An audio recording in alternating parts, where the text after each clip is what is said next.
Hello, hello, hello. This is your message from the universe for 10/20/2020. This is the rune Berkana. Now, Berkana is the rune for growth and rebirth, but it is reversed in this reading.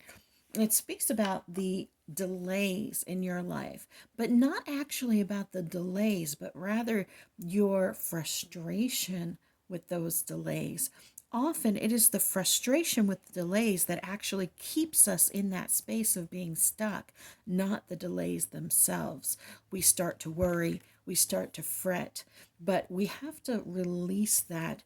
There is an acceptance that comes with frustration. If you can accept that you are frustrated in the moment and that there is a delay, and you can look at it from a very logical space, from a very objective space, looking at this, okay, well, you know what? I'm frustrated right now, but let's take a look at everything that's going on. Let's figure these things out rather than getting stuck in the emotion of the frustration. It can often help us to actually move past the delay, or at least to be productive within it. We have to be kind to ourselves and loving to ourselves instead of being frustrated with the fact that we're delayed. And often that expresses itself as self sabotage or anger or shame or guilt that we aren't doing a better job at moving forward in our growth or in our project. And so we have to be kind to ourselves, we have to be loving to ourselves. This water that goes around her is healing. It's self love, self compassion, joy, love, loving yourself. We have to release that fear and anxiety about the future and be in this moment with these frustrations, trying to figure out what is going on. And it can be difficult to do that, sitting in that space of frustration, sitting in that space of feeling like we are less than. But it is loving ourselves and being kind to ourselves that helps us sit in that space while we objectively and rationally evaluate what's going on so that we can cut through it.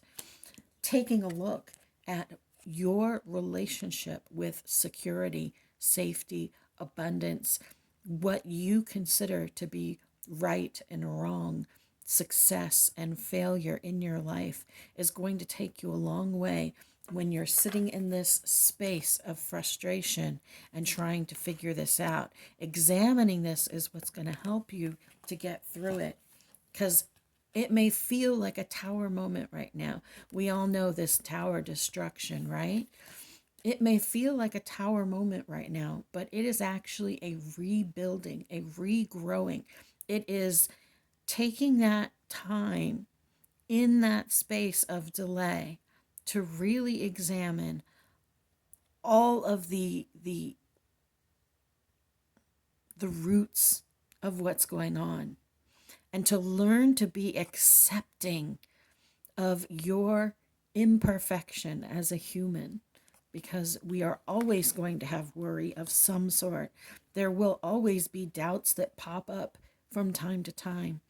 It is our understanding that they are not permanent, that they are temporary, that they are happening so that we can prepare for the next moment, so that we can sit in a space of understanding and strength and love ourselves through whatever is happening.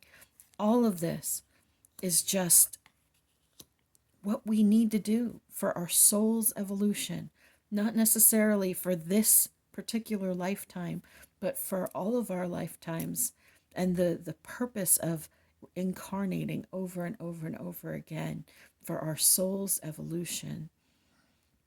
I know that this is not easy. I know that it can feel devastating some days. I am in that boat with you guys. I am human too.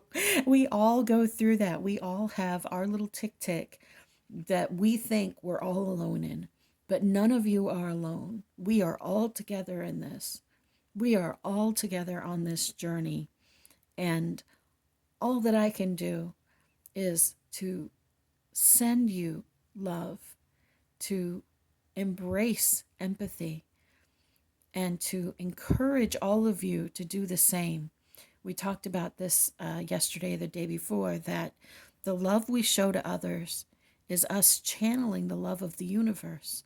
So when somebody else shows us love and when we love someone else, we are actually expressing the love of God, the light, divine, Gaia, whatever you like to call it, in a physical way.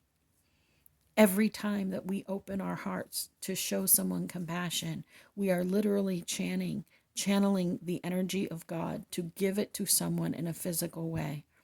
The more that we do this for others and ourselves, the more we are able to access that energy whenever we need it in the dark times. You got this. You are not alone. You are beloved. You matter. You are loved.